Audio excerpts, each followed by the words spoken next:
Oi, sejam bem-vindos ao Praxis TV, meu nome é João Barreto Leite. Hoje o vídeo vai ser sobre a biografia do Bakunin, em continuação ao último vídeo dessa playlist, Anarquismo por Felipe Correia. Se você não assistiu o primeiro episódio em que o Felipe contextualiza o anarquismo, gostaria de convidar a assistir, o link está na descrição desse vídeo.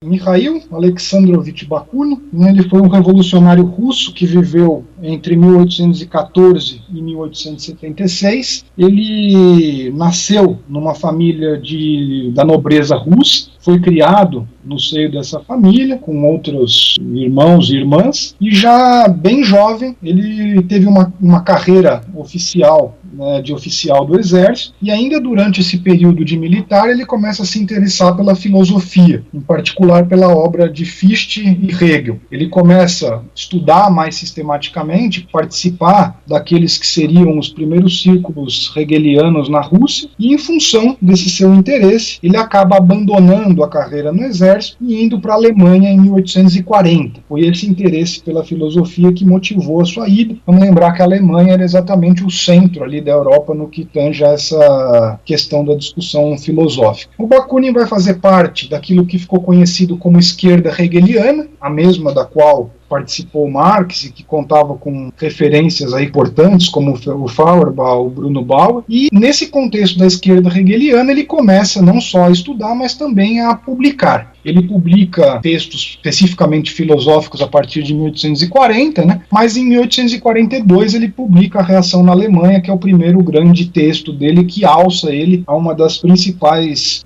figuras aí da esquerda hegeliana na Alemanha. E em função da repressão política que se desenvolve em torno desse artigo e da participação dele nesse círculo, ele tem que viajar para outros países da Europa, vai passar por uma série de outros países e vai, como ele mesmo diz, por meio do Hegel, sair da filosofia, abandonar a filosofia e ingressar de cabeça na prática política. Uma prática revolucionária que a gente poderia chamar de um tipo de anti-imperialismo democrático, e nesse sentido, principalmente defendendo aí a questão da opressão dos povos eslavos aí por parte dos impérios que naquele momento subjugavam toda essa população. Ele tem uma participação importante nas revoluções de 1848, aquele período que foi chamado de Primavera dos Povos. Em 1848, durante a Revolução de Fevereiro, ele participa na cidade de Paris das barricadas. Em junho, ele participa desse processo revolucionário em Praga, e no ano seguinte ele participa também das iniciativas revolucionárias que davam continuidade aí a essa iniciativa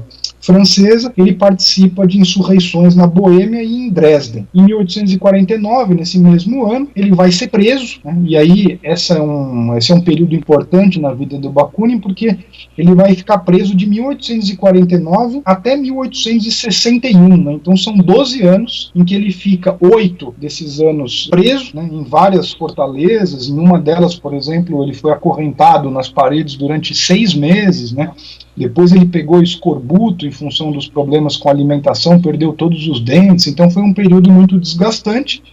E nos 4 últimos ele foi condenado a trabalhos forçados na Sibéria, onde ele conhece a Antônia, que vai ser mulher dele, se casa, e em 1861 ele foge da Sibéria, onde ele estava deportado, e vai para a Europa, retornando à militância nesse mesmo fim de ano, aí começo do ano seguinte. Então ele tem esse primeiro período da filosofia, da saída da filosofia e da passagem para a prática, essa participação nas insurreições ali vinculadas à Primavera dos Povos, depois o grande período de prisão, e aí quando ele retorna, por meio da fuga dessa prisão, à vida política, a partir de 1862, ele passa um período em que ele vai tomando pé do que está acontecendo, etc., vai passar por vários países e se estabelece na Itália.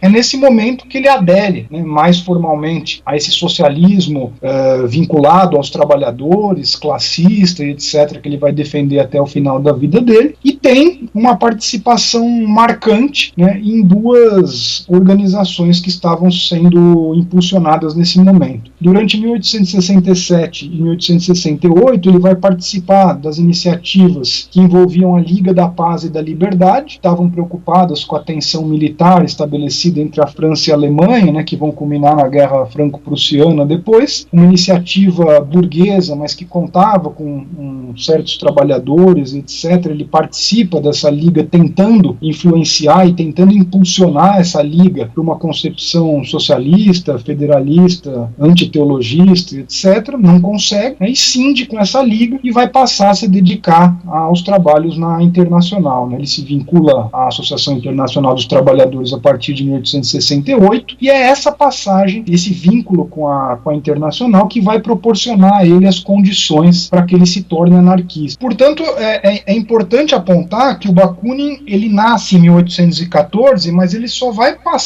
se converter a isso que a gente chama hoje de anarquismo por volta de 1867, 68. No final da sua vida, menos de 10 anos antes de sua morte, que aconteceu em 1876. Esse período da sua vida vai ser vivido na Suíça, né, onde ele fica até a sua morte, e ele vai investir principalmente na conformação da Aliança, né, da Aliança da Democracia Socialista, que eu falei anteriormente, a primeira organização anarquista da história e a principal organização desse período em torno da qual estavam vinculados os próprios anarquistas. Ele tem uma participação relevante na Internacional, em particular na Suíça, né, uma participação que vai até 1872, que é quando ocorre o racha, a cisão da Internacional, e depois ele vai se vincular à continuidade libertária, vamos dizer assim, da Internacional, que ficou chamada de Internacional Anti-Autoritária por mais algum tempo. Depois ele vai pedir desfiliação e até o final da vida dele, em que ele vai ter uma vida muito difícil e vai falecer, né? Ainda assim, ele nesse momento, antes da sua morte, ele contribuiu diretamente para que o anarquismo se espalhasse. Ele foi o principal influenciador do anarquismo na Suíça, na França, na Itália e na Espanha nesse momento, a principal referência, e participou nesse período aí de duas insurreições relevantes, a insurreição de Lyon de 1870, um pouco antes da Comuna de Paris, e a insurreição de Bolonha na Itália em 1864. Como eu disse, ele morre em 1876, e o legado do seu anarquismo, né, a gente poderia resumir em alguns pontos, que, do meu ponto de vista, é o legado que é deixado aí para a história do anarquismo. Né? O seu anarquismo é um tipo de socialismo libertário, é um socialismo que é anticapitalista, portanto, contrário ao capitalismo, antiestatista, portanto, contrário ao Estado, e o que ele vai chamar de antiteísta, né? Ou seja, contrário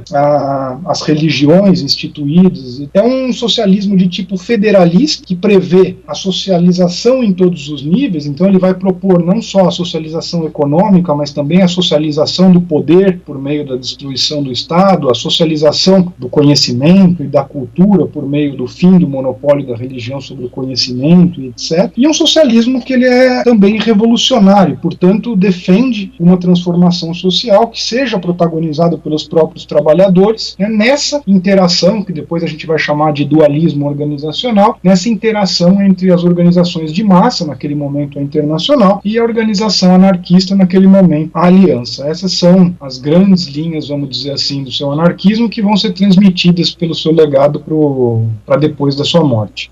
Bom, então é isso. Leia a descrição, lá tem algumas recomendações de material para quem se interessou no assunto. Gostaria de dizer que esse não é o último vídeo da playlist e na semana que vem tem outro. Além disso, gostaria de pedir que clique em gostei nesse vídeo, comente, se dúvidas são sempre bem-vindas, compartilhe com os amigos, curta a página do Praxis TV no Facebook, se inscreva no canal, me siga no Twitter e todas as coisas que podem ajudar o canal a crescer.